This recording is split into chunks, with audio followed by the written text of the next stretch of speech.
우리 함대가 정박하고 있는 이곳 사람들은 모두 흰 옷을 입고 있었고 매일 언덕에 모여 앉아 우리들의 행동 하나하나를 유심히 관망하고 있는 듯 보였소. 이따금 조선 선박과 마주치면 언제나 재빨리 항로를 바꾸어 반대 방향으로 돌아가는 것으로 보아 그들은 우리와 어떠한 교섭도 원치 않는다는 걸 알 수 있어. 대화를 나눈 조선 사람들은 우리 관측 함정이 강화 해협으로 진입하더라도 우리 함정에 발포하지 않겠다고 말한 적은 없어. 그러나 우리는 그들이 포격하지 않을 것으로 추측했던 것이요. 좀 작은 이양선 두 척이 내 척의 종선을 거느리고 오늘 미시쯤에 곧바로 손돌모 쪽으로 향하였었고 광성진에서 먼저 대포를 쏘았습니다.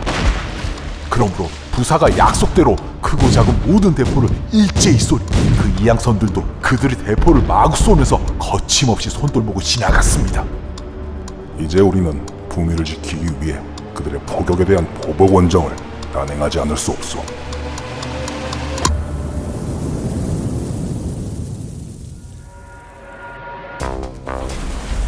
(1866년에) 있었던 병인양요, 1871년에 신미양요, 그리고 신미양요 터지고 4년 후에 있을 운요호 사건. 이 모든 게 전형적인 포함 외교란 건 알겠는데, 아니 다들 왜 강화도를 못 잡아먹어서 이게 안달들이야? 강화도는 전략적 요충지니까. 그러니까 조선 건국 직후부터 그 이전부터 강화도의 전략적 중요성은 다들 잘 알고 있었어. 당시 조선의 물류는 조운선이라 해서 물길을 통해서 이동했거든. 그러니까 삼남 지방의 세금이 이 강화도를 거쳐 마포나루에 모였어. 즉 조선의 목줄이란 소리지. 아하. 선조 시절 좌의정 자리에까지 오른 김응남이 강화도를 버리면 한양을 포기하는 것이라고까지 말한 거 보면 당시 조선인들이 강화도를 어떻게 바라봤는지 알 수 있을 거야. 그래서 구한 말에 프랑스고 미국이고 죄다 강화도로 달려든 거구만.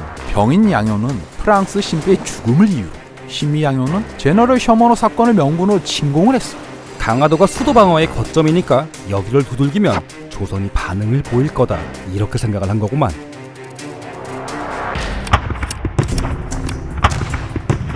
프랑스는 강화도를 넘어 서울로 진격하고 조선을 정복하겠다고 큰 소리 쳐댔지만 종족산성 문스산성 전투를 통해서 조선이 만만한 나라가 아니라는 걸 확인해.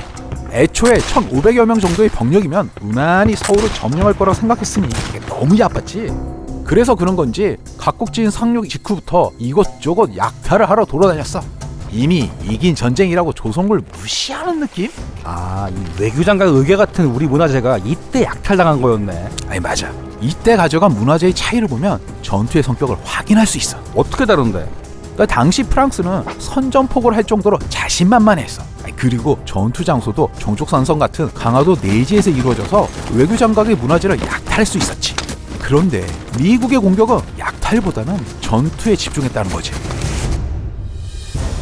5월 초 나가사키 항해 기함 콜로라도를 포함해서 군함 5척과 대포 85문, 병력 1230명을 직결한 다음에 약 보름 동안 해상 기동훈련을 실시해.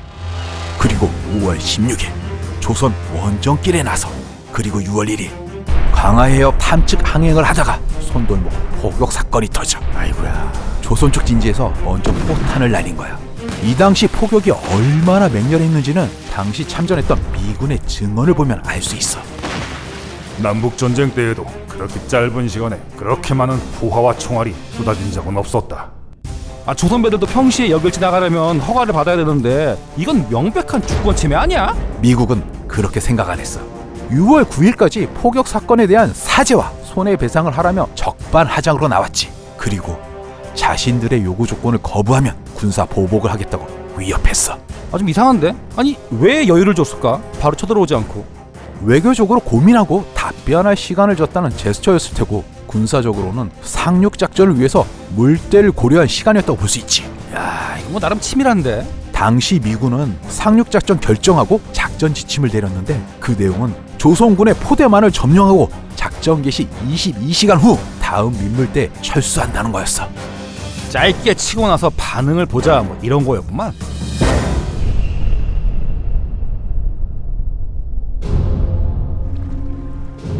(1871년 6월 10일) 오전 10시 미 해군의 수병과 해병 651명이 22척의 보트에 나눠 타고 초지진 요새 옆 갯벌지대에 상륙작전을 펼쳐 놀라운 게 맨몸으로 들어가도 빠져나오기 힘든 뻘밭을 미군은 12파운드 포를 포함해 7문의 대포까지 챙겨서 상륙했어. 상륙부대에게 가장 위험한 타이밍이 이때 아니야? 그래서 미군은 초지진 측면, 즉 남쪽 해안 지역을 상륙지로 삼았던 거야. 조선군 하포 공격에 상륙용 보트와 병사들을 최대한 덜 노출시키겠다는 계산이었어.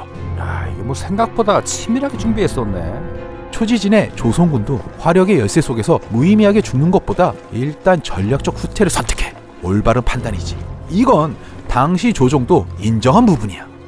적도들이 초지진에 상륙하였을 때 해당 첨사 이령은 적의 예봉을 잘 피하여 산리쯤 물러나 지키다가 밤이 깊어지자 군사를 모아 적진에 포를 쏜 것 또한 뒷수습을 잘한 것이라 할 수 있으므로 특별히 가자해 주소서.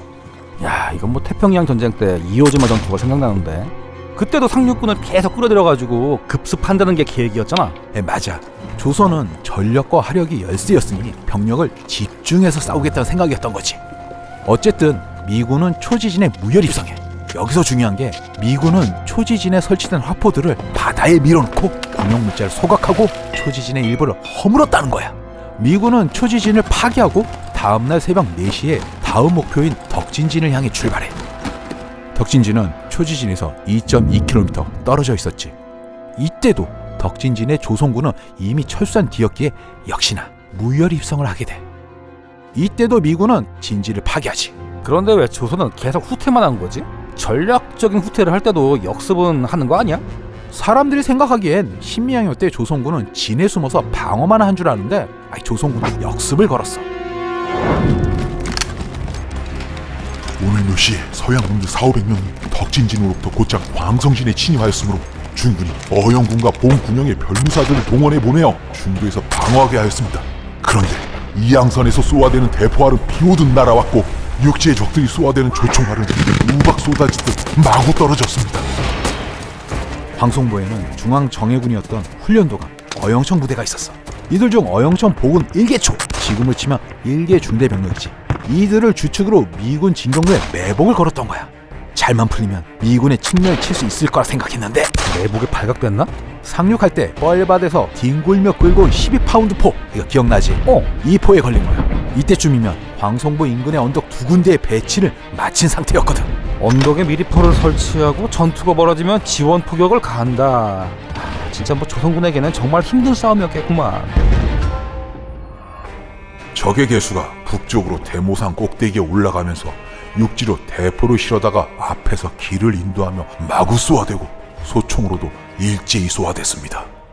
해발 84.2m인 대모산에는 강화에 있는 5개의 봉수 중 하나가 있어. 이 봉수가 있다는 건 전략적 요충지이고 감제고지로서의 역할을 할 수 있다는 소리지. 대모산에서 관측을 하면서 해안을 따라가며 포격을 한 거야. 이렇게 매봉은 수포로 돌아갔지. 화력에 전략까지 더하면 진짜 뭐 어쩌자는 거야. 병인양요 때는 프랑스군이 너무 얕보고 들어왔다가 호되게 당했다면 미군은 정말 독하게 준비했다고 볼 수 있지. 바다에는 함대가 포격을 준비했고 육지 언덕에도 포를 배치했고 해병대 포함 10개 중대는 진을 포위하고 엄폐를 했지. 결국 남아있는 건 광송보 하나였어.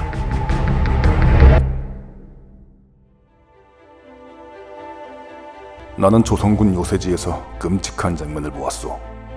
조선군 몇 사람이 불에 새까맣게 타버린 채 그 근처에 떨어진 미군의 9인치 포탄을 폭발로 산산조각이 나버렸소. 우리 함정의 뒷갑판보다 좁은 지면에 쌓인 시체만도 무려 40구나 됐고 이 시체들의 대부분은 분명 성곽의 흉병 너머로 내다보다가 머리에 총탄을 맞아 죽은 자들 것이오. 게다가 이들이 입은 흰옷에 붉은 피가 물들어져서 적색과 백색의 선명한 대조를 이루고 있었소. 싸움이 벌어졌을 때 중군은 직접 칼날을 무릅쓰고 대포도 두려워하지 않으면서 선두에서 군사들을 지휘하여 적들을 무수히 죽였으며 김양경은 손에 환도를 잡고 이쪽 저쪽 휘둘러대며 적을 죽이고 목숨을 바쳤습니다. 그리고 별무사 유해주는 중군 가까이에서 바싹 따라다니다가 총에 맞게 되었고 어영청의 조관 유풍노가 앞장에서 사기를 돋구었으며 이연하게 큰 소리로 적들을 꾸짖는 것을 목격했지만 저도 적들한테 구성당하여 정신을 잃고 쓰러졌다가 해가 진 뒤에야 간신히 빠져 돌아왔습니다. 조선군은 결사적으로 싸웠다. 그들은 총에 탄약을 넣을 시간적 여유가 없어 창과 건물을 공격했다. 쓰러진 자는 모래를 뿌려 저항했고 항복 같은 건 아예 몰랐다. 부상자들은 스스로 목을 찔러 자살하거나 바다에 뛰어들어 익사했다. 조선군은 낡고 떨어진 무기를 가지고도 우리 미군과 맞서 용감하게 싸웠고 그들의 진지를 사수하다가 죽어갔다. 아마 우리는 가족과 나라를 위해 그처럼 장렬하게 싸우다가 죽은 군인들을 다시는 찾아볼 수 없을 것이다.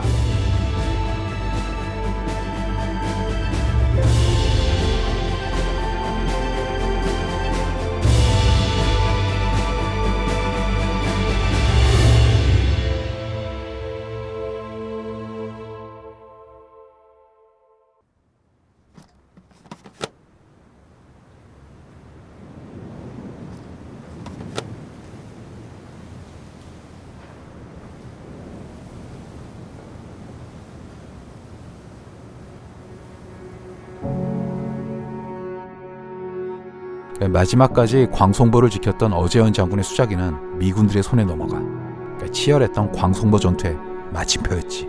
그래도 미국은 수자기 정도만 가져갔네? 프랑스는 병인양요 때 외교장각에 있는 책들이란 책은 싹 가져갔잖아.